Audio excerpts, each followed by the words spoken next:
नमस्कार दोस्तों, स्वागत है आप सभी का विद्याग्राम जीएम में। प्यारे दोस्तों, जैसे कि आप सभी को पता है कि हमारा रिप्रोडक्टिव हेल्थ यानी जनन स्वास्थ्य चल रहा है। इससे पहले हम ऑलरेडी 4 क्लास कर चुके हैं। अगर आपने नहीं देखा है तो चैनल से जाकर के सारा का सारा वीडियो आप देख सकते हैं, जिसमें हम ऑलरेडी 4 क्लास कर चुके हैं। आज हम 5वां क्लास करने वाले हैं।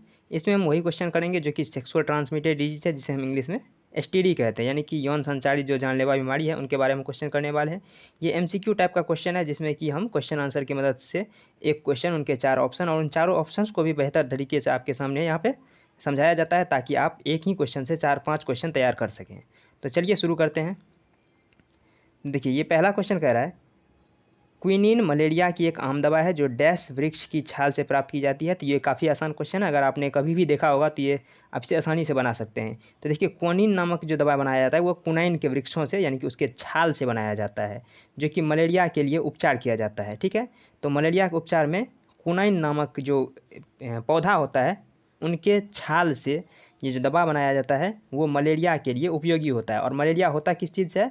मलेरिया होता है परजीवी से, जैसे प्रोटोजोआ आप कह सकते हैं। तो ये परजीवी से होने वाला रोग है, और इसमें क्विनाइन के जो वृक्ष हैं उनके छाल से क्विनिन नामक दवाई बनाया जाता है, जिससे कि इसका उपचार किया जाता है। ठीक है, चलिए नेक्स्ट क्वेश्चन कह रहा है, हेपेटाइटिस ए किसके कारण होता है? आपको ध्यान रखना है, ये हेपेटाइटिस रोग जो है ये लीवर से संबंधित है। जहाँ भी आपको हेपेटिक या हेपेटाइटिस टाइप का जो भी हेपेटिक अगर शब्द मिले आपको, तो वो समझ लेना है कि ये लीवर से संबंधित है। जैसे हेपेटिक सेल, तो ये लीवर का सेल हो जाएगा। इसी तरह से जिस तरह पेप्टिक, तो पेप्टिक जो है वो पेट से संबंधित है, अमाशय से संबंधित है। उसी तरह से ये हेपेटिक शब्द जो है, ये हेपेटिक शब्द लीवर से संबंधित है। तो यहाँ कह रहा है हेपेटाइटिस ए किसके कारण से होता है? तो आपको ध्यान रखना है कि हेपेटाइटिस जो होता है वो होता है विषाणु से, जिसे इंग्लिश में वायरस कहा जाता है। ठीक है, तो ये हेपेटाइटिस जो है वायरस के कारण होता है। ये जीवाणु, मच्छर काटने या प्रोटोजोआ से नहीं फैलता है। हेपेटाइटिस ए जो है ये विषाणु से होता है। इसका सही आंसर ऑप्शन नंबर डी हो जाएगा, विषाणु। ठीक है, चलिए नेक्स्ट क्वेश्चन देखते हैं। ये क्वेश्चन देखते हैं, खासरा किसकी वजह से होता है? आप सभी जानते होंगे, ये जो बचपन में जो टीका लगाया जाता है खासरा रूबेला का, तो उसी में से है ये खासरा। खासरा किसके वजह से होता है? तो ये होता है वायरस की वजह से, जिसे हम विषाणु कहते हैं। ठीक है, इंग्लिश में वायरस और हिंदी में विषाणु कहते हैं। जहाँ की जीवाणु को इंग्लिश में हम बैक्टीरिया कहते हैं, उसी तरह से ये वायरस से होता है, जिसे विषाणु कहते हैं, और ये खासरा होता है। ठीक है, और इस खासरा का जो है कह सकते हैं कि ये खासरा, उसके बाद ये इन्फ्लुएंजा, एड्स, रेबीज, उसके बाद बड़ी माता, चेचक, पोलियो, ये सब जो है ये विषाणु से होने वाले रोग हैं। तो खासरा भी विषाणु यानी कि वायरस से होने वाला रोग है। चलिए नेक्स्ट क्वेश्चन देखते हैं। ये क्वेश्चन कह रहा है, इनमें से कौन सा विषाणु जनित रोग है?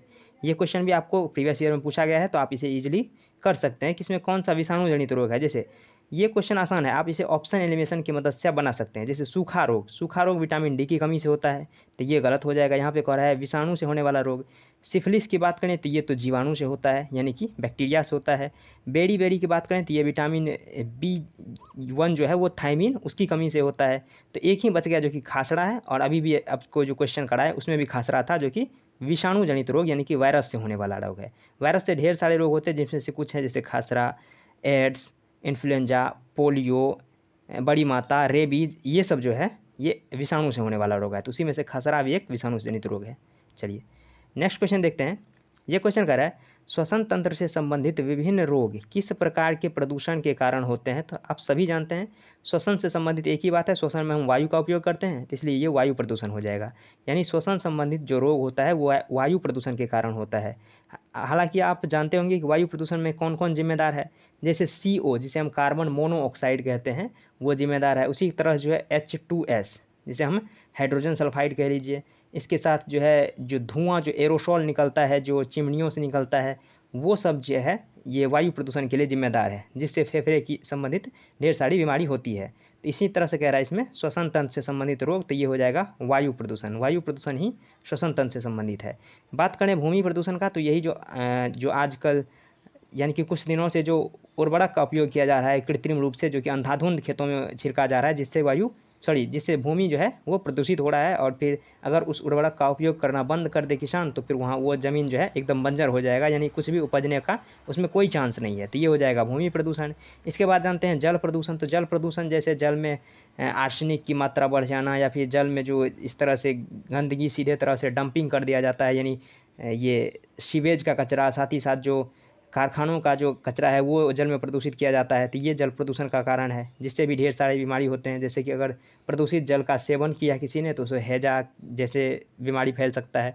साथ साथ ध्वनि प्रदूषण की बात करें तो ये जो है अंधाधुंध गाड़ियों की हॉर्न, रॉकेट लॉन्च करते समय जो निकलता है, फिर जेट से जो निकलता है, ये सब ध्वनि प्रदूषण है, जिससे दिमागी असर पड़ता है। ठीक है, तो इनमें से सबसे क्वेश्चन जो पूछ रहा था ये कह रहा था वायु प्रदूषण यानी कि श्वसन तंत्र, तो श्वसन तंत्र वायु प्रदूषण से संबंधित है। ठीक है, तो आज के लिए इतना ही, मिलता है नेक्स्ट वीडियो में, तब तक के लिए धन्यवाद, जय हिंद।